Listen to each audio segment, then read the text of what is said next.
ایک بزرگ فرماتے ہیں، ایک شخص اکثر ہماری محفل میں آیا کرتا تھا، مگر اس کا آدھا چہرہ ہمیشہ چھپا رہتا۔ ایک مرتبہ میں نے اس سے پوچھا، تم اپنا آدھا چہرہ چھپائے رکھتے ہو، اس کی کیا وجہ ہے؟ مجھے اس راز سے آگاہ کرو۔ اس نے کہا، اگر آپ امان عطا فرمائیں تو میں اپنا معاملہ بتاتا ہوں۔ میں نے کہا، بتاؤ، اصل معاملہ کیا ہے؟ اجازت ملنے پر اس نے اپنی داستان عبرت نشان کچھ اس طرح سنائی۔ میں کفن چور تھا، میں نے کئی قبروں سے کفن چرائے۔ جب بھی کسی نئی قبر کے متعلق معلوم ہوتا تو فوراً وہاں پہنچ کر کفن چرا لاتا۔ ایک مرتبہ ایک عورت کا انتقال ہوا۔ جب اسے دفنایا گیا تو میں رات کو قبرستان پہنچا اور قبر کھودنا شروع کی۔ جب اینٹیں ہٹا کر کفن کی ایک چادر نکالی اور دوسری چادر کھینچنے لگا تو اچانک اس عورت کے بے جان جسم نے حرکت کی اور چادر کو تھام لیا۔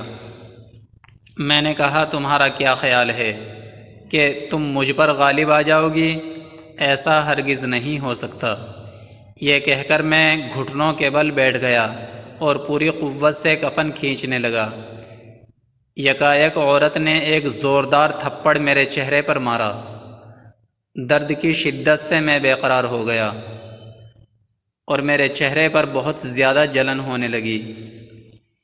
یہ کہہ کر اس کفن چور نے اپنے چہرے سے کپڑا ہٹایا تو اس کے گال پر انگلیوں کے نشان بالکل واضح تھے۔ میں نے کہا، اچھا پھر کیا ہوا؟ کہا، پھر میں نے چادر واپس اس عورت پر ڈال دی اور جلدی جلدی قبر پر مٹی ڈال کر برابر کر دیا اور پختہ ارادہ کیا کہ جب تک زندہ رہوں گا کبھی بھی کفن نہیں چراؤں گا۔ اللہ تعالیٰ میرے سابقہ گناہوں کو معاف فرمائیں اور مجھے توبہ پر استقامت عطا فرمائیں۔